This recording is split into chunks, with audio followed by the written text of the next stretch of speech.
किरण बड़ी ही चालाकी से बन सनूर कर जावियार के आफस पहुंचती है, मगर आज उसके चेहरे की मुस्कुराहट के पीछे एक खतरनाक इरादा छुपा होता है। उसके दिल में सिर्फ एक ही बात गूंज रही होती है, मुझे जावियार को हर हाल में वापस हासिल करना है, चाहे इसके लिए मुझे सुहा को तबाही क्यों ना करना पड़े। वो आहिस्ता आहिस्ता कदम बढ़ाती हुई जावियार के केबिन में दाखिल होती है।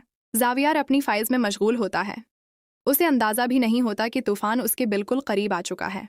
किरण खामोशी से उसके पास बैठती है और फिर नरमी से उसका हाथ थाम लेती है। जावियार चौंक जाता है। किरण, तुम यहाँ? किरण की आंखों में आंसू चमकने लगते हैं, आवाज कांपती है। जावियार, प्लीज मेरी जिंदगी में वापस आ जाओ, मैं तुम्हारे बगैर नहीं जी सकती। वो मजीद करीब होकर कहती है, तुम सुहा के साथ कभी खुश नहीं रह सकते। वो तुम्हें समझती ही नहीं, वो तुम्हारे काबिल नहीं है। जावियार एक पल के लिए साकित हो जाता है, जैसे अल्फाज उसका साथ छोड़ गए हों। उधर सुहा, वो किसी जरूरी काम से आफस पहुंचती है, मगर उसे क्या खबर कि उसकी जिंदगी का सबसे बड़ा सदमा उसका इंतजार कर रहा है। जावियार कहाँ है? वो रिसेप्शन पर पूछती है। जवाब आता है, सर इस वक्त किरण मीम के साथ केबिन में है। बस ये सुनना था कि सुहा के अंदर जैसे आग भड़क उठी। वो गुस्से से कांपती हुई सीधी कीबन की तरफ बढ़ती है और बगैर इजाजत दरवाजा जोर से खोल देती है। जो मंजर उसने देखा, उसने उसकी दुनिया हिलाकर रख दी। किरण जावियार का हाथ थामे बैठी थी और उसकी आंखों में वही मोहब्बत, वही दावे। ये देखकर सुहा का सब्र टूट जाता है। वो तूफान बनकर आगे बढ़ती है और एक जोरदार थप्पड़ किरण के मुना पर दे मारती है। तुम्हारी हिम्मत कैसे हुई मेरे शौहर को हाथ लगाने की? वो किरण को धक्के देती हुई चीखती है। तुम उसे मुझसे छीनना चाहती हो? सुन लो, मैं जिंदा हूं अभी। जावियार फौरन बीच में आता है।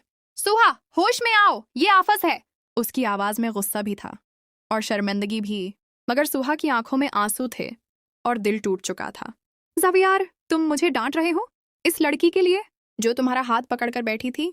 ये कहकर वो मजीद कुछ नहीं सुन पाती और रोती हुई वहां से भाग जाती है। पीछे किरण अपने गाल को छूती है, जहां थप्पड़ का निशान अभी तक जल रहा होता है, मगर उसके होंठों पर एक खतरनाक मुस्कुराहट आ जाती है। सुहा, तुमने आज मेरी बेइज्जती की है, अब मैं तुम्हारी पूरी जिंदगी बर्बाद कर दूंगी। उधर सुहा घर पहुंचते ही टूट जाती है। वो अलमारी खोलती है, कपड़े निकालती है, बैग पैक करती है कि अब इस घर में मेरा कोई मकाम नहीं, और वो हमेशा के लिए घर छोड़ देती है। लेकिन कहानी यहाँ खत्म नहीं होती। असल तूफान तो अभी बाकी है। जारा, जो हमेशा सुहा के खिलाफ जहर उगलती थी, आज खुद को फाटे समझ रही होती है। आखिरकार सुहा चली गई, मगर उसे क्या खबर। दरवाजा खुलता है और अंदर दाखिल होता है उसका शौहर, जबरदस्त एतमाद के साथ, और उसके साथ एक लड़की। जारा के होश उड़ जाते हैं। ये कौन है?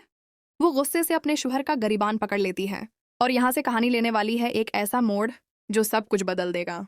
क्या सुहा वापस आएगी? क्या जावियार सच पहचान पाएगा? या किरण और जारा अपनी साजिशों में कामयाब हो जाएंगी?